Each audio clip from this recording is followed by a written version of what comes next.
Aloha. Welcome from Hawaii. This is Evelyn McKnight, One Arm University, and today we're going to talk about traveling with one hand or arm. The first time I had an invitation to travel was about 2 months after my amputation. I was very nervous about going alone. Usually my husband goes with me, and he's very helpful in carrying bags and taking care of things so that it's easy for me to travel. But this time I was going to go by myself, and I just had a lot of fears about handling my baggage, getting my suitcase in the overhead bin in the airplane. Coincidentally, we were invited to a banquet a few days before I was to leave, and I was seated next to a man that I had never met before. We started chatting, and we talked about travel, and he said that he traveled a lot for his business. And I said that I was going to be traveling within the next couple days, and I was very nervous. I was very worried about putting my suitcase in the overhead compartment because I'd never done it before by myself with one arm. And he said, my mother lives a long ways away from me, and I want her to come and visit me. But she's always a little worried. She's elderly. She's a little reluctant because of that same issue, getting the suitcase in the overhead bin. So he said, every time that I travel, I look around and I find someone who seems to need some help, and I offer to help. And I put their luggage in the overhead bin. I help them with their seatbelt. I do whatever they need to be comfortable in their traveling solo. And then he said, I say a little prayer to the universe. I make a deal. I say, listen, I helped a stranger today. Please see that someone helps my mother when she flies by herself. And he said, every time she flies, I ask her, Mom, did anybody help you with your suitcase? And every time she says yes. So that little story really encouraged me. I took it as a sign that yes, I am meant to travel by myself, and I can do it. And there will be someone, somewhere, that will help me. And I've always found that to be true. Whenever I need help, there is always someone who magically appears and helps me and is, I think, pleased to be of help. So I have a couple of suggestions for traveling solo. First, do some research ahead of time. About a year after my amputation, we went to Ireland, and one of the activities that we wanted to take part in was bicycle riding. I had made a decision when I lost my arm that I was not going to get on a two-wheel bike again. That was, many people can do that, but for me, I felt like that was too risky. So we called ahead to the tour department and asked if they could secure a three-wheel bicycle, an adult tricycle for me. And it took a little doing, but they did. And we had a wonderful time bike riding on the beautiful trails in Ireland. And the tour department said that they were happy that they had made that connection because it then became in demand by other people. There were lots of other people who were happy that there was a three-wheel bike on the premises that they could use. Another suggestion is, when you are traveling, don't shirk on your usual routine of stretching, strengthening, whatever that exercise routine is. That's really important for us, that might have some tightness where we lost our shoulder or arm, or have weakness that we need to keep going, we need to keep strengthening. Now this is a case where do as I say, not as I do, because I have to admit sometimes that that's one of the things that I let go when I'm on vacation. But this morning we participated in a yoga class on the beach, and it was delightful, and it was a nice change of pace, and it was a way that I could keep up with my exercise and stretching routine.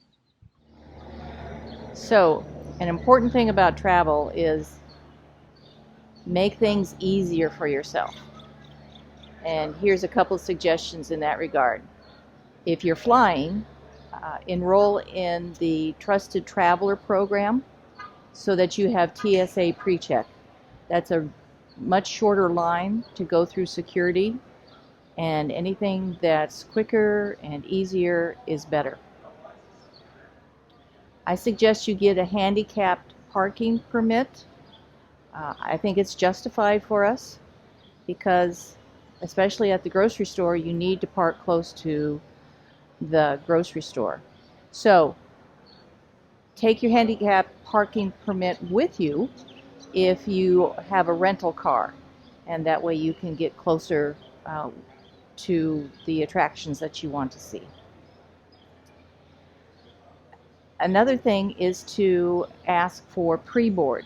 Some airlines like Southwest will allow you to board at the start of the boarding process so that you don't have to feel like you have to be hurried to get out of the way of in the aisle. You can have more time, and perhaps you'll have more attention from the flight attendant who might help you with your bag. Now with luggage, it seems obvious that roller bags are a good idea for us. It's easier to get them around rather than having something over your shoulder or carrying a duffel bag.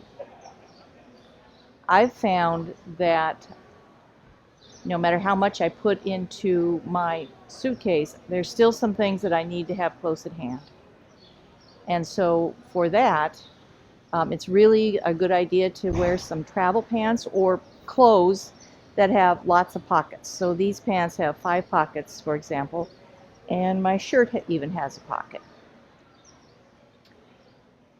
I also have found that a backpack with a strap across it to clip the arm straps together allows me to keep more things close at hand. Like maybe I want my iPad on the flight, or an extra jacket, or the bottle of water after you get through security.